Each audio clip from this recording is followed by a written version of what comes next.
Perspective is Democratic Senator Elizabeth Warren of Massachusetts, ranking member of the Senate Banking Committee. Senator, thanks so much for joining Bloomberg. Sure. You've been a longtime critic of Jerome Powell, but now it's our understanding that you're defending him in this regard. I'm wondering, do you disagree with the criticism of the Fed chair's performance or just the suggestion that he should be fired over it? Look, I have made clear for a long time that I disagree with Jerome Powell on monetary policy and on regulatory oversight. And I've been open and vocal and quite public about all of that. But I have no hesitation about saying that the Fed chair is independent. I will try to persuade him about what I think he should be focusing on interest rates or on oversight of the giant banks. But that's all I can do or anyone else. Try to persuade. Donald Trump's efforts to try to fire him, first of all, would be illegal, but more importantly, will tank the markets. We got a taste of that back in March when Trump said that that's what he wanted to do. And the rest of the world effectively said through the bond market, whoa, I'm not so sure we can count on the stability and independence of the U.S. financial system. So Trump backed up on that, but he continues to say maybe he'll fire him, maybe he won't. And understand, there's a real cost to that. Donald Trump is burning U.S. credibility in our financial system all around the world.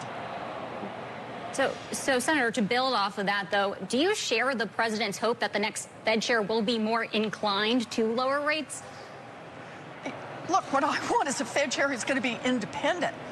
And given that every nominee that we've seen that Donald Trump has run through here in the Senate for confirmation has started out with effectively a loyalty oath to Donald Trump.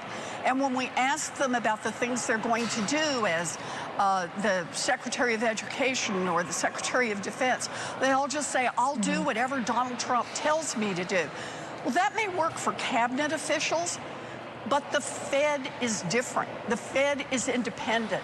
Part of how we get the strength of the Fed is that it doesn't move with the political winds. So sure, I'd like to see someone who is going to reduce interest rates. I'd like to see someone who's going to be tougher on big banks.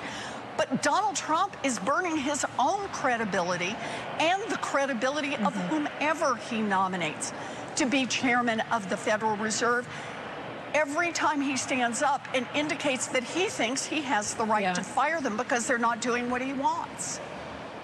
Well, so, Senator, on the question of credibility, if we were to see the nomination of someone like Kevin Hassett or Scott Bessent, who are already serving in the Trump administration, would that meet the independence criteria you're talking about in your mind? No. Look, people in the cabinet, people who are serving in the administration, serve at the pleasure of the president. That is the structure. That is fine. Donald Trump wants to get mad at one of them and fire him. Have at it, baby.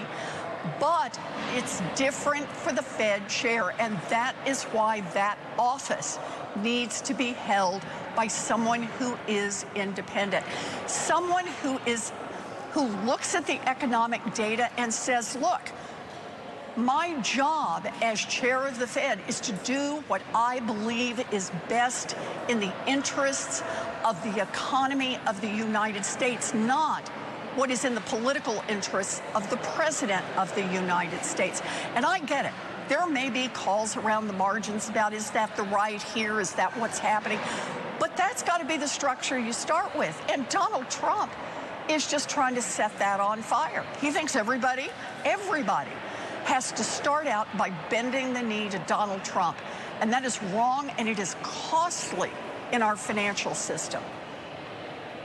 Senator, I'd like to switch gears here as we have this conversation over in the other chamber. There is a vote still open in the House to try to pass a procedural hurdle to move forward with a trio of pieces of crypto legislation, all part of Crypto Week, one being the Genius Act, the stablecoin bill, of course, the Clarity Act, which is a market structure bill, and some anti-CBDC legislation. While the House struggles to find a way forward, you would like to see none of these bills passed, correct? If the Clarity Act comes to the U.S. Senate, you would not be in support. Look, I want to see us do strong crypto regulation. But what I don't want to do is see the United States government just sign off on very weak regulation that has been written by the industry.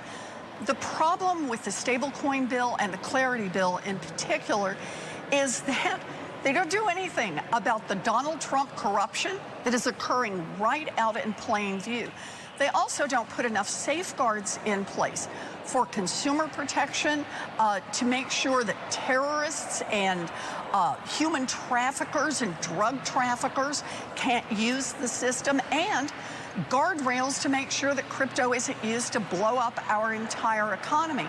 So I'm very worried about that, but I want to add one more twist, and that is the clarity bill has all those problems, but it also has a provision in it that would let any company listed on the New York Stock Exchange opt out of SEC regulation by just digitizing themselves, put themselves on the blockchain, and all of a sudden it turns out that Amazon or Meta or General Motors is no longer governed by the SEC.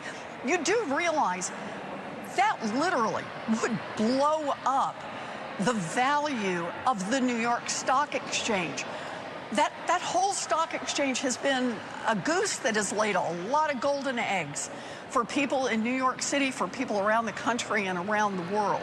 And this would basically just take a baseball bat to it by saying any company that doesn't want to have its books audited and make sure that it's following certain consumer protections and so on can just go somewhere else and be traded on the blockchain.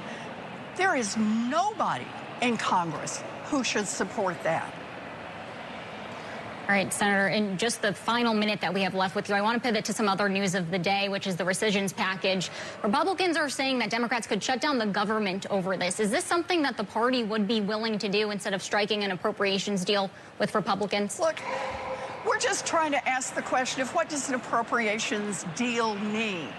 When the parties sit down, Democrats and Republicans, they work out a budget, and then after that's done, Republicans come back and say, hey, remember the price we agreed to? We just want to take your parts back. And look, where are they trying to do it? U.S. aid. There are even Republicans who are saying this makes no sense at all.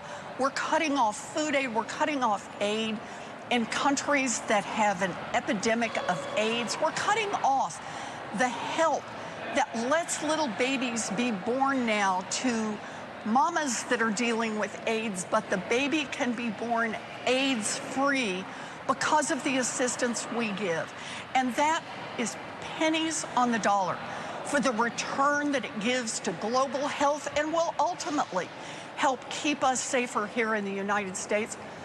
And the Republicans want to cut that out after we've all allocated the money and agreed to it. That's just wrong. Come on, guys. All right, Senator, we appreciate you joining us here on Balance of Power. Democratic Senator Elizabeth Warren of Massachusetts, the ranking member of the Senate Banking Committee. Thank you so much for your time.